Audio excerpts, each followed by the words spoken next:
Good afternoon, good morning, wherever you are. My name is Fatima from Paralysis Nutrition, and today's masterclass is a fun one. So, today we're going to talk about how my client lost 20 pounds in 3 months. So, this is an uncensored true story of how this particular person did it. So, I hope you are ready to learn some effective habits that will help you lose weight and feel better in your body. I'm Fatima. If you don't know me, I am a registered dietitian. I am the wife of a quadriplegic. That's my husband, Ray. Ain't he cute? He is a C6-7 incomplete quadriplegic for 20 years now. And if you follow me on social media, you know my passion is really in helping people with paralysis, specifically the paralysis community, learn to eat right so that you can have a happier, healthier, and longer life. So today, I'm going to switch things up a little bit. I'm going to tell you one particular client's 20-pound weight loss journey. So we're going to go step by step through the exact process of how they did it. And the reason that I'm sharing this story is because I want to inspire you to take similar steps so that you can start losing weight too. And you may be wondering, why am I sharing this particular story? Because as you'll see, kind of an imperfect story. And so I figured today, instead of telling you what I think you should do to lose weight, which is honestly what I do most of the time on social media or in my podcast, but today I want to shift gears a little bit and tell you the raw, uncensored process that one client went through that worked. So, no two people are going to take the same path, but I'm hoping that today, by being a bit unscripted and really honest about this one real person and how they lost weight as a full-time wheelchair user, that this will help you see that it's possible, right? Rather than telling you this is what you need to do, I'm going to show you what one person did. And maybe some of this stuff will resonate with you, and maybe you will see, similarities or, some sort of path ahead for you. So before we get into it, I just want to say, I believe that weight loss is not hard, but it's also not easy. So what do I mean by that? I think that the actual steps to losing weight aren't hard. It's the devil's in the details. The steps only work if you actually do them. So many people know, what is a healthy option for lunch, but the actual doing of that is the hard part. So that mental and emotional work that is behind the actions that you need to take in order for your habits to stick, that is the hard part. Habits are what help you change your diet, maintain your habits so that you can lose weight and keep it off. So when I say it's not hard, I don't mean, oh, it's so easy. I mean that it's not easy to get started, but once you learn the right way and you break down these barriers towards changing your habits, that's when the weight loss happens. So we're going to go through one client's experience, and this was this year, by the way. So step one in this rather imperfect journey, again, this is just one person's journey, and I wanted to share it because it's a success story and it's not perfect. So step one is this person hit rock bottom and they were kind of freaking out. And it's not fun to say, but this is true. This particular client got to a place where they say they felt absolutely powerless over their body. Things were getting harder to do. This particular client is in their early 40s and is a full-time wheelchair user with a spinal cord injury. This is a paraplegic client who was slightly overweight even before injury. Okay. So, in about 3 years, there was a 60-pound gain. And it's no surprise that things were getting harder to do. Self esteem was at an all time low. Clothes weren't fitting properly. Transfers were getting difficult, even with a sliding board. Mental health was poor, unfortunately. Motivation was low, and health was declining. And when I mean health is declining, I mean medical things started to spring up. So this is where we were at. And I don't normally start my master classes off on such a womp womp kind of note, but today we are unscripted. Today we are telling the truth of what real life weight loss looked like for one person. So for this person, there came a moment where they decided what I'm doing isn't working. And what they were doing was pretty much trying to restrict calories during the week by doing intermittent fasting. Intermittent fasting meaning not eating breakfast, eating for a window of 8 hours, and trying to eat as little as possible most of the time. So that was not working.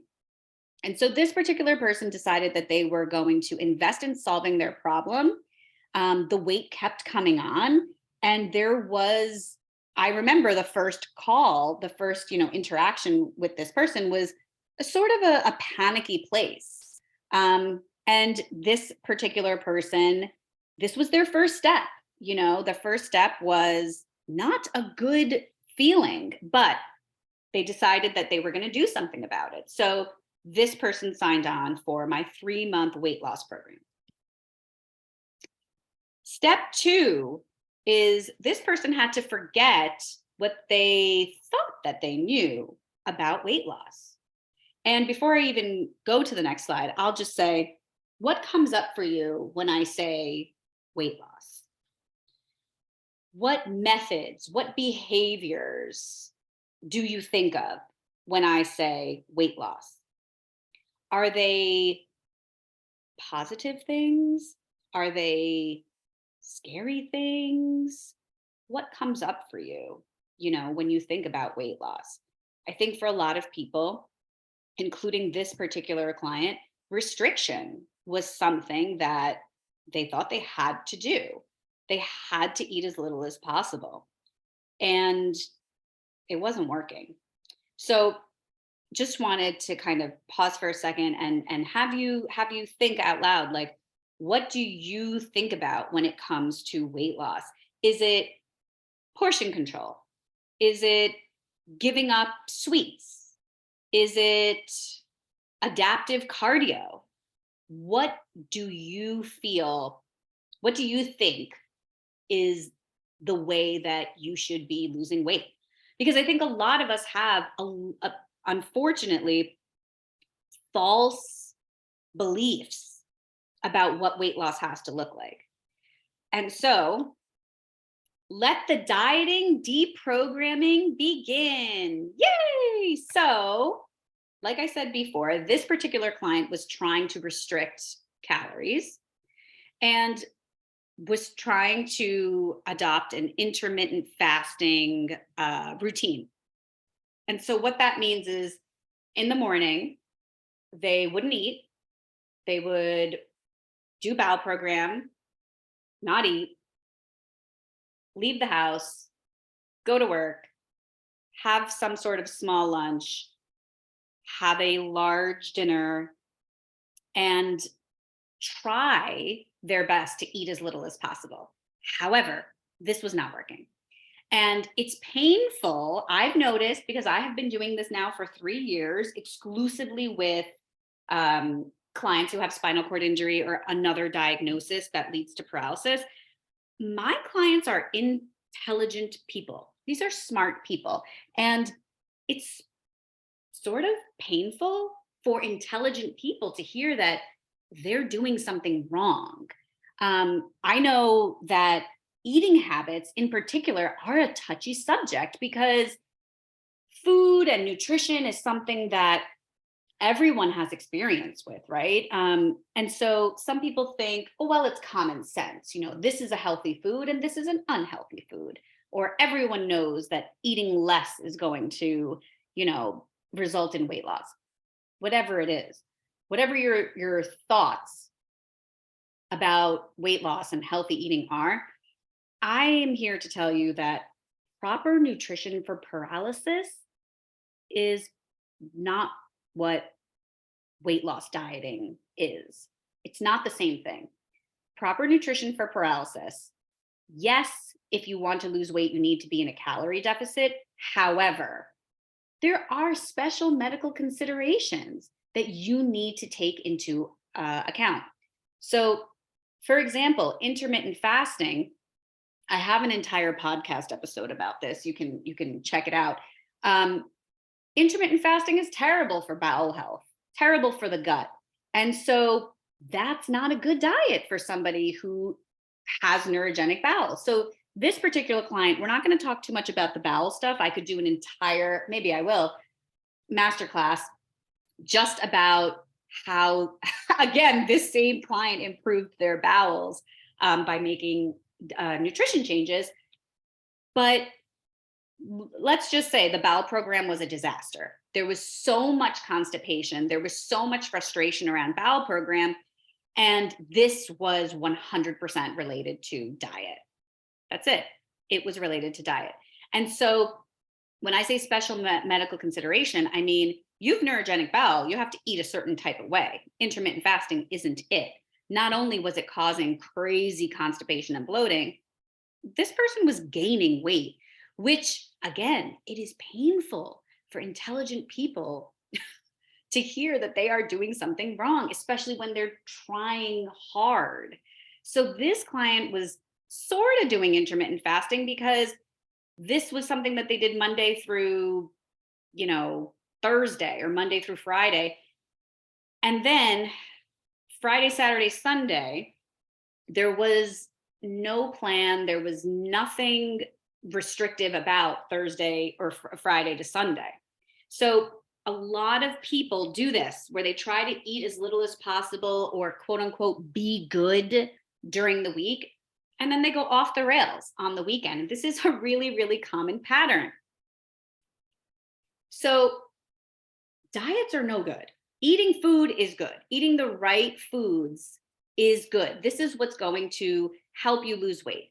Restriction is the perfect path to binge eating. So if you restrict yourself during the week and you're eating boring, bland stuff Monday through Friday, you're going to behave really differently on the weekend.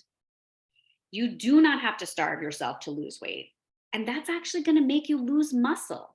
So, and it's really hard to build muscle with paralysis. So we need to enjoy meals every day. This all or nothing mentality, it's really not a winning strategy.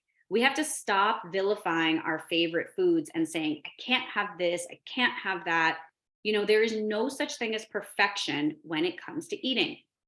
So when I say a diet is no good, I mean restricting yourself, cutting out your favorite foods, eating as little as possible, labeling foods as good and bad. This is not good because in the long run, it doesn't serve you. I touched on mental health briefly. November is Men's Mental Health Awareness Month. And this is a topic that's near and dear to my heart. And I have to say, emotional eating is something that I see a lot. And I see it late at night and on weekends. We don't usually tend to emotionally eat at breakfast and lunch. But we also, when we're trying to lose weight and diet, may skip meals.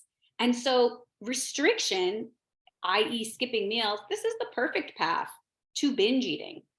Poor food choices.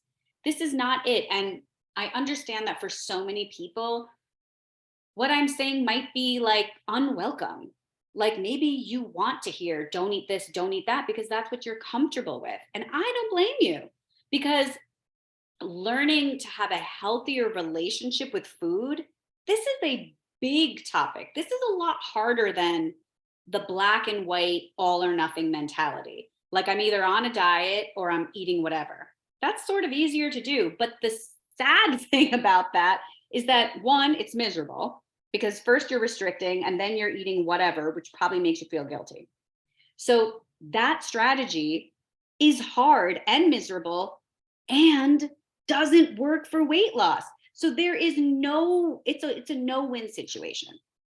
We want to educate ourselves, or I want to educate you about food so that you can make better choices, enjoy your meals, still feel full and satisfied in a calorie deficit. Because that is how you lose weight. You need to be in a calorie deficit over several weeks. But you cannot do that if you're restricting for 4 days, Monday through Thursday, and then for 3 days, the rest of the week, you're off the rails. That's not going to be a calorie deficit at the end of a week. So, step 3 for this client was that they started tracking meals in an app. This is something that I have all my clients do. So, when you track your meals, I mean that you download a free app such as MyFitnessPal. The writing is on the wall.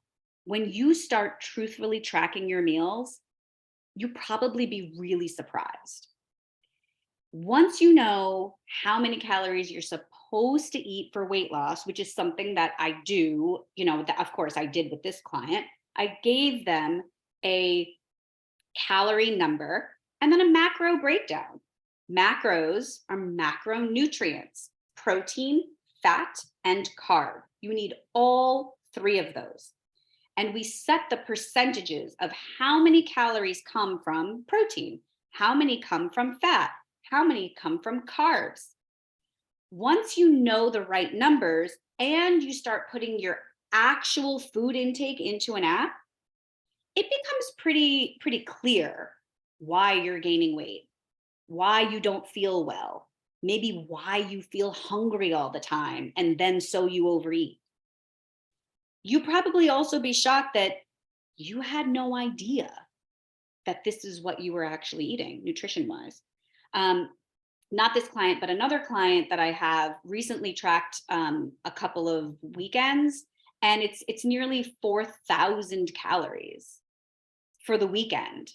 Like that's a lot of calories, and he would never have realized that unless he tracked. So this particular client that I'm talking about today had never tracked meals before, and had no idea, that they were falling short on really key nutrients like protein and like fiber. You cannot feel full unless you have enough protein and fiber. So macro tracking, meal tracking in an app, this is a teaching tool. This is how you learn, first of all, what you've been doing, and you educate yourself about what's in your food. We don't know what we don't know. And calorie counting alone does not work long term. Why? Because when you are a full-time wheelchair user and you have paralysis, in order for you to be in a calorie deficit, which is basically you want to be in the red, you want to be in the minus, and you need to feel full in a calorie deficit, and your calorie needs are lower than if you weren't a wheelchair user and if you didn't have paralysis. So how is a grown adult going to feel satisfied in a calorie deficit with paralysis?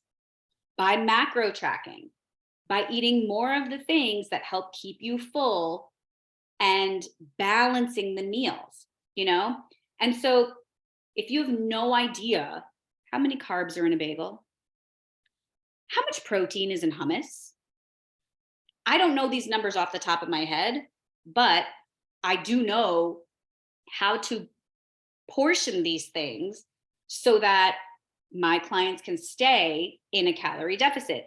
And what you don't know could be the reason why you're gaining weight and perhaps why you can't poop, but that is a discussion for another day. Today, we're just going to talk about weight loss. So, this is why I really like macro tracking.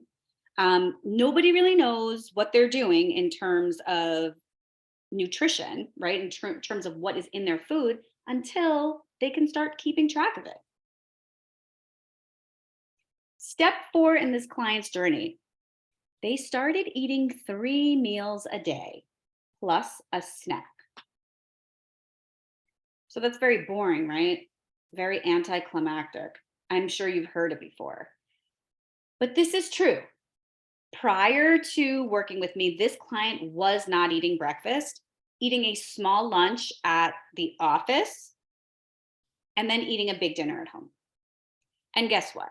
That doesn't sound like a lot, but that equaled too many calories for this particular person's, energy level and level of injury and things like that.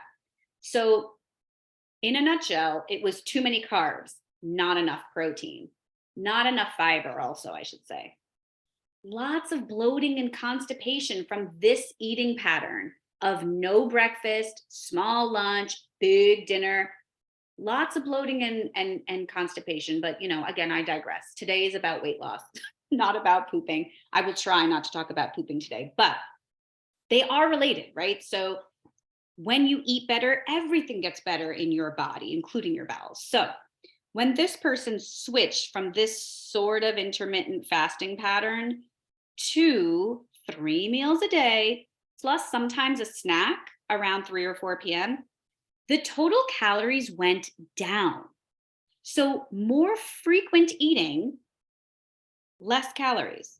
And how do I know that it's less calories? Because they were tracking meals. Macros were balanced. Not in the beginning. In the beginning, it was all kinds of craziness because everybody's tracking in the first couple days or weeks is chaotic because you're learning. But as we transitioned to 3 meals a day and a snack on some days, there were no more, hunger pangs and cravings at night.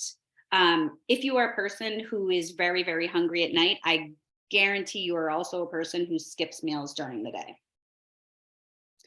And also, kind of a footnote, during the 3 months that we worked together, we found out that this client was pre-diabetic, very, very early stage, but the numbers, the lab work indicated that this person was pre-diabetic. Lots of people are pre-diabetic and do not know it. That is with or without paralysis.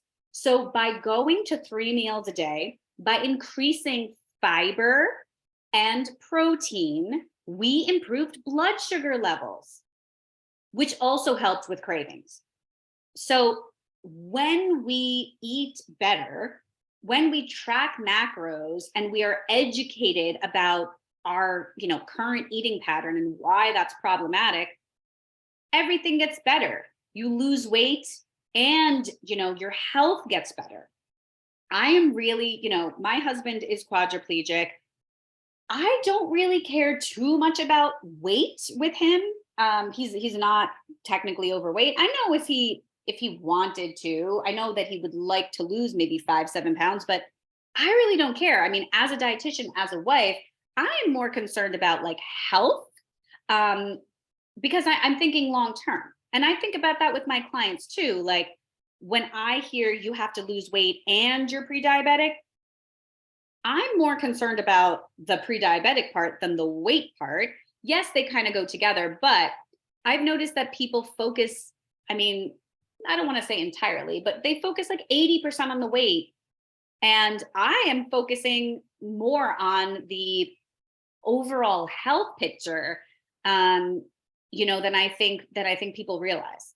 Because for me, yes, the weight is going to help you feel better in your body. It's going to help you be as independent as possible. With high levels of inflammation comes poor blood sugar, comes weight gain. We want to work on the whole body, right? Not just on the weight. So I did want to just include this here because this is something that happens a lot is during the 3 months, something will pop up. And, I encourage people, go get your blood work done. When was the last time you had your labs drawn? Let's talk about it, because nutrition can improve some of these things, including prediabetes. So step 5, they figured out a planning and prepping strategy.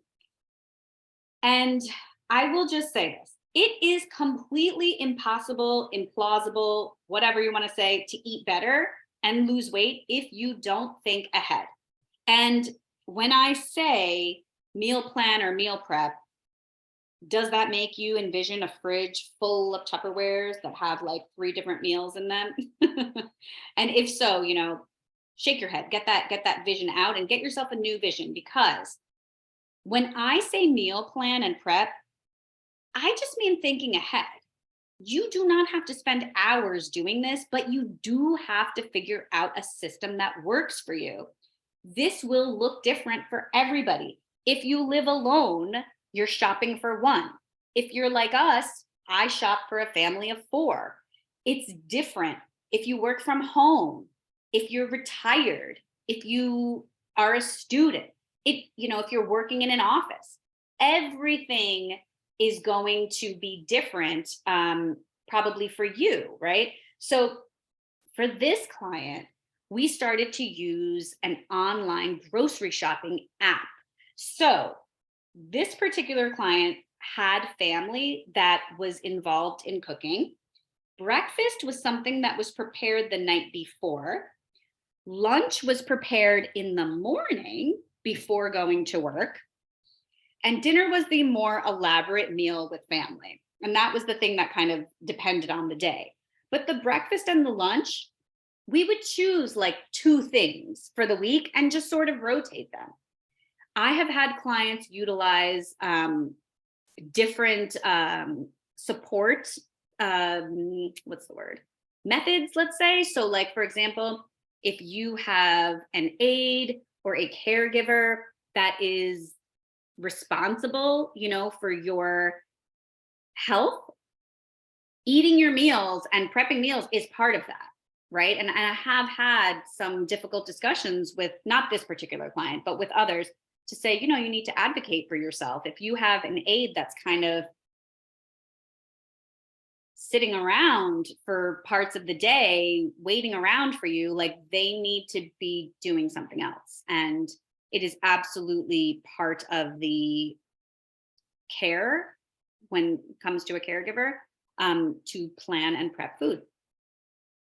So if you have no plan, you prepare to fail, because it's just like anything else in life. It does take effort. The effort is essential. And I'm always, still surprised that people are wanting to lose weight, but they don't have a plan for what to actually eat. And that to me, it's simply not gonna work. So when people, and it's no one's fault, but I think people tend to think about what can I do? What can I do? As opposed to what can I eat? What can I eat?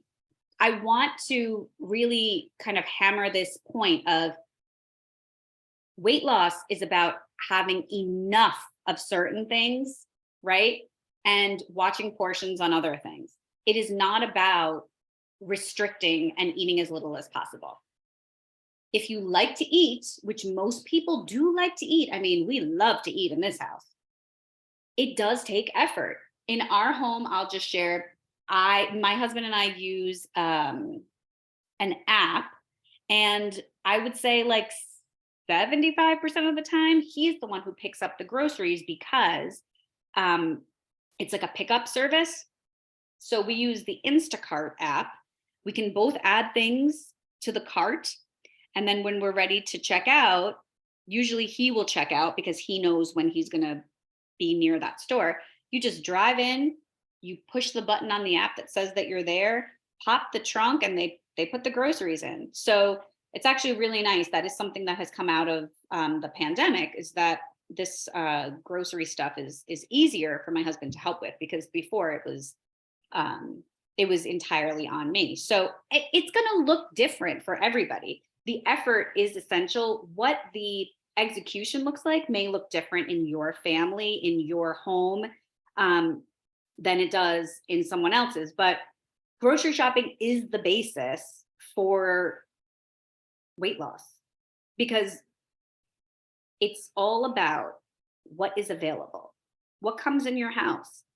If you're buying 90% healthy foods and not buying too many things that you're going to have a hard time with portion control, that will help you lose weight. But if you don't have at least the basics in place, if you don't have a plan for what day are you going to grocery shop, if you are just sort of playing it by ear, that's having no plan. And so if you have no plan, it won't surprise me that you also have no success. So again, it doesn't have to be this like big ordeal. When I think of meal planning and prepping, I think of like gigantic, dishes and pots full of stuff, and you're eating the same thing over and over again. But that's not what it has to be. For me, grocery shopping is step one for the plan. And step two is before the stuff goes in the fridge, or maybe within 24 hours, if there's stuff that needs to be chopped, like peppers or a melon or like something, I'll chop it because that makes it easier for us to eat vegetables. But whatever your plan is, just make sure that you have one, right? Because it is going to look different for everyone. So step 6 in this person's journey is that they examined the weekends. Weekends can be a challenge. There are social gatherings. You may be going to restaurants, families' homes. We just went to my parents yesterday for dinner. And these things are not that easy to navigate. So this particular client had been trying to restrict calories / do the intermittent fasting during the week. And this was a place of restriction. And so come the weekend, it was like, all right, I worked hard this week. Now it's time for me to enjoy and let it go. Cheat meals. People say I'm cheating. Oh, this is my cheat day. This is my cheat meal. That is not a thing at Paralysis Nutrition. We need to call a spade a spade. When you say cheat meal, you're actually planning to binge. We do not do that. We do not want to do that. If you track your meals and you put in a cheeseburger and fries and 3 beers and you split a brownie sundae, sometimes that's just the perspective that you need to get your act together, because knowledge is power. You can have a cheeseburger. Track it and see what that looks like. Decide if next time you're going to eat all the fries, or maybe you'll split. Decide if maybe you'll order something else, but still have your 3 beers and your brownie sundae. This is why I love macro tracking, because from my, philosophy, all foods can fit in a healthy diet. All foods, including fries, including a cheeseburger, including beer, including dessert. All of these foods can fit into a healthy diet. You can even lose weight eating these foods, but in a mindful way. It is nice to indulge. You have to be knowledgeable about what you are doing, though. The problem isn't the cheeseburger. The problem is you have no idea what your day looks like. So what your 3 days in a row look like, what your 7 days in a row look like in terms of calories and protein and fat and fiber and carbs. And so when you track on the weekends, I think that it's so eye-opening. And I am a firm believer that weekend eating, and 'tis the season, so like holiday eating, it should look different than your typical weekday eating. But to what degree? Do we want to eat to the point where we don't feel well? Do we want to enjoy our favorite foods and still be able to breathe and feel good? Like, what is it that we're after? So I teach the 90-10 rule in all of my programs. So I say that if there's 21 meals in a week, two of those meals can be out of your, normal pattern, and you can still lose weight, right? So in our household, every Friday night is takeout, and then usually one more meal is going to either be a restaurant or maybe like, I don't know, maybe something I cook or we go to a family's house, whatever. Two meals pretty much out of the week. Um, but we cannot indulge for days and expect to lose weight. And so this particular client, like I said, 4.5 days out of the week was trying to kind of eat as little as possible. And then they had a really rude awakening when they tracked on the weekends and saw how things were adding up. I'm not going to go into it too much, but like when you eat out and when you drink alcohol and when you eat desserts, these are the things that really, I think, are important for us to be knowledgeable about. I'm not saying these are the things we need to be careful of. No, no, no. Make your choice. A perfect example, there is this place near our house that has a seasonal special. It is a pumpkin cheesecake. It is like one of the best cheesecakes I've ever had. And so on Friday nights, I've been ordering that, but I'm not ordering it with a gigantic burger. I'm not ordering it with chicken and waffles, fried chicken and waffles.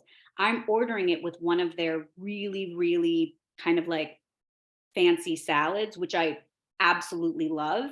And so I'm eating cheesecake and I'm doing this once a week. And there's nothing wrong with that because I am knowledgeable about what I'm doing. My husband will do the same thing. Like if he wants something sweet, he's not going to probably order. He likes this like certain panini that they have. He probably won't do that. He'll get something else and then get the dessert. So this is because we are knowledgeable about what different foods look like, nutrition wise. And so this particular client here was really blown away and had like a sobering moment once they tracked the wine. The wine was a big thing for this particular client.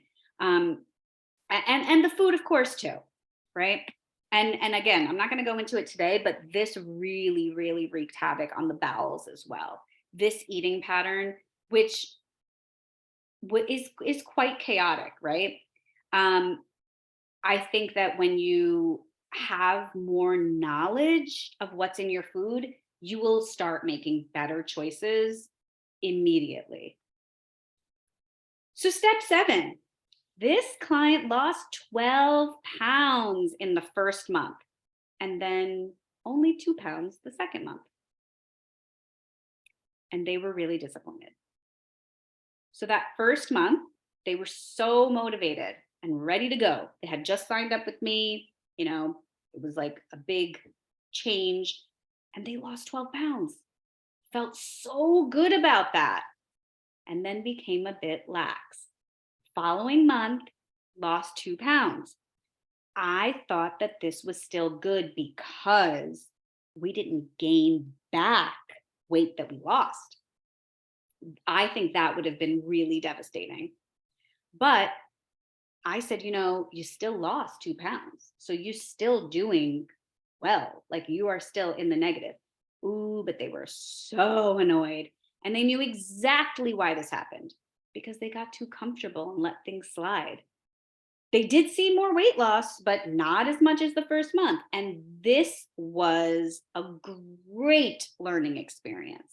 So, so good. And I'm so glad that this happened because it, in the long run, served this person so much. Experience is the best teacher. So, yes, it was frustrating, but it was invaluable to learn. It is invaluable to learn how our body behaves when we eat a certain way. First month for this client was incredible. 12 pounds lost. That's a lot. And I will just say, I should have, I did say it before. this person had gained 60 pounds. So the more weight that you have to lose, it's kind of like the the first couple of months you will probably lose more than you ever will. So like month 6 is not going to be 12 pounds, but month 1 might be, because you have a lot to lose. So I thought the second month was still good because there was a loss, but not as much. And my client knew exactly why they only, quote unquote, only saw 2 pounds down. Oops. So step 8, they lost 6 more pounds in the third month. And that was a total of 20 pounds down. So this was the victory that we needed after a, sort of bad second month. So at this point, we were minus 20 pounds, and that's incredible. Now, here comes the raw, uncensored truth. I don't even really want to say this because I don't want to encourage this, but I am being very honest today and very unpolished today. I really just wanted to share this story with you guys. So I would love to say that this client went back, to diligently tracking meals. They did not. In month 2, they became really lax with it. In month 3, I thought after that 2-pound month that they would definitely get back to tracking, but they did not. And the official statement was, I get it now. I get it now. I get it now. And yes, indeed, they did, because they were able to lose 6 more pounds. So I think this is way too soon to stop tracking. I do. I don't agree with this, but this is not my story. This is not my method. This is what the real story of one person's 20-pound weight loss in 3 months look like. So as much as it sort of pains me to say, it's true. They weren't tracking, and I do not support that. So at this point, clothes are fitting better. Transfers into bed, into the car are much easier. I mean, 20 pounds less weight. That's a lot of weight. Confidence was up. And I mean, I saw a noticeable difference in mood, and even just like in the face, because at that time I was doing video calls. And so leaning into support and accountability, I think, is really what month 3 was about, because the tracking, I really do think that this is something that should be done for at least 3 to 6 months. But again, it's not my story. I didn't want to get into what my method is today, because I feel like I do that all the time. And I tell you guys what I think you should do. But today I wanted to share what someone actually did. So here is the exact path to 20 pounds weight loss in 3 months for this particular client. 1, freak out, take charge, invest in help. 2, learn a new approach to weight loss that isn't dieting. And if you follow me, I am big into macro tracking. I am also really into restrictive techniques. Like, I think food is something to be enjoyed. I think food is one of the, few pleasures that everybody has in common, and I am someone who really believes that all foods can fit into a healthy diet, even for weight loss. So this is a new approach for a lot of people. I have so many clients that it's so hard to wrap their minds around the fact that no food is bad. Food doesn't have moral value. You're not a bad person for eating a piece of pie. Sheesh, 3, track meals in an app for 5 weeks. But no, I kid, but it's true. Okay. Tracking meals in an app really was helpful. Not sustainable for this person, but it still worked, right? Learning about the macros and the portions. I didn't even really get into portions. But I should say, I think it kind of goes without saying that this person's portions when they did eat were way too large.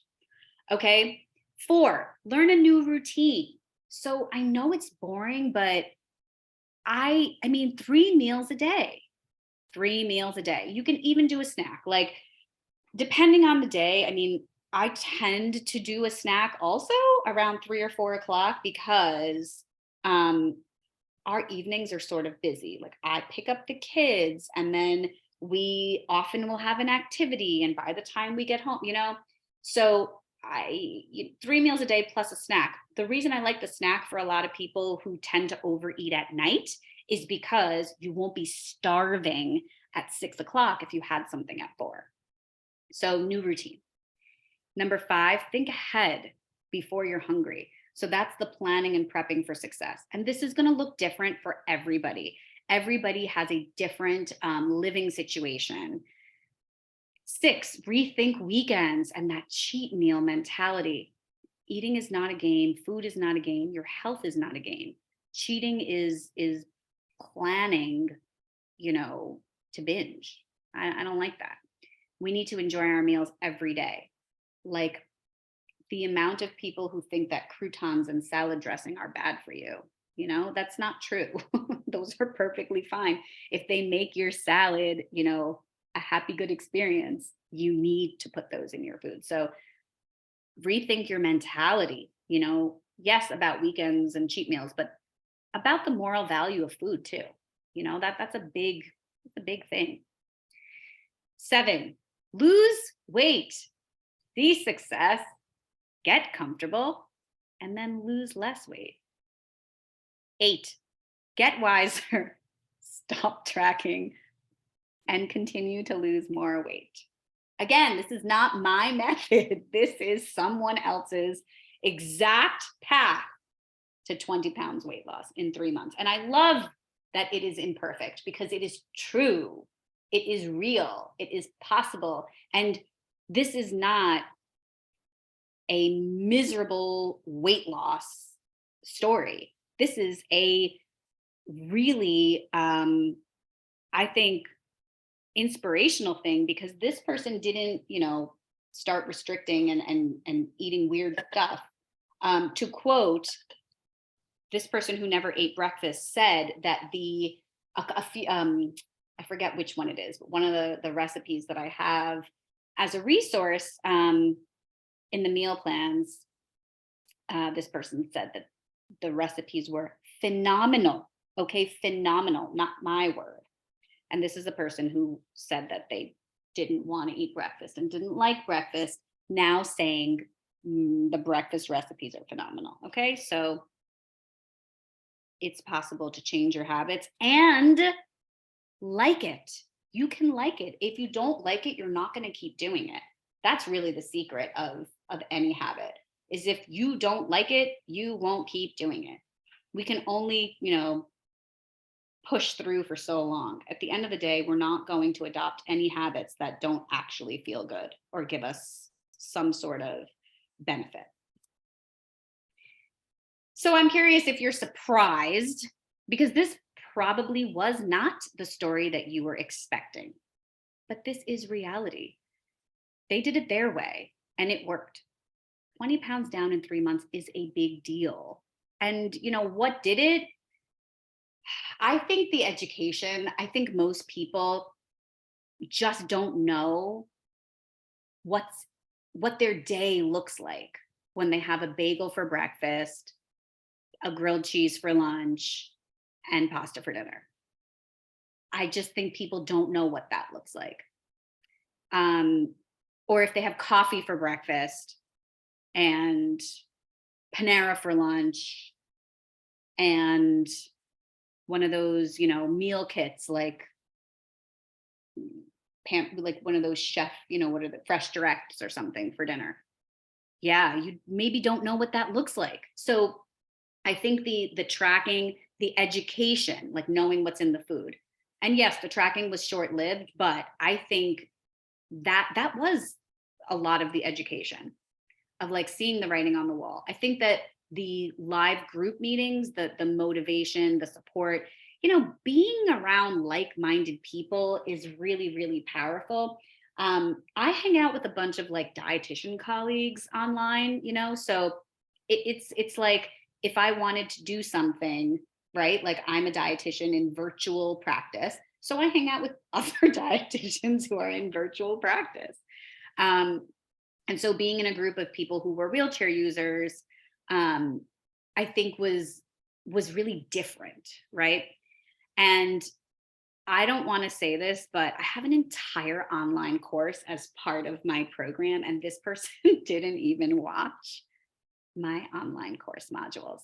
Again, I don't want to tell that story because I don't encourage that. My online course is it's so rich and so full of information, but this is not my story. This is not me telling you how to lose weight. This is me telling you this is what somebody did and lost 20 pounds in 3 months in my program without watching the online course module. But but participating in the other parts of the program. So that is what it is, it's the truth. So before I wrap it up, I just want to say thank you for joining me, and will 2023 be the year that you finally do it? I hope so. I have so many people that I, chit chat with online and who message me, email me, whatever. And they say they've gained 40 pounds, 60 pounds, 80 pounds, 20 pounds since injury. And they don't know why they can't get it off. And so I have something that I think that you will love and that will help you to finally do it. My Vitality 90-day weight loss program starts in January. This is something completely new for 2023. And we're going to have a big Black Friday sale this Friday. So it's Monday right now as I'm live. And Black Friday is November 25th. So in 4 days, we're going to do a Black Friday sale for this Vitality program. It's a big discount. We also have payment plans because we're starting in January. So keep an eye on your inbox. Keep an eye on your Instagram, social media, wherever you find me, wherever you see me, because we are launching Vitality this week. And thank you guys so much for joining me today. This was fun. I hope that you take the good parts of this story, and I hope that you feel, I don't know, maybe you feel a little bit seen, because this is one particular client, but there are so many people that even just telling this one person's story, that I'm thinking of other people who did similar things. So we're all different, but we're all the same, right?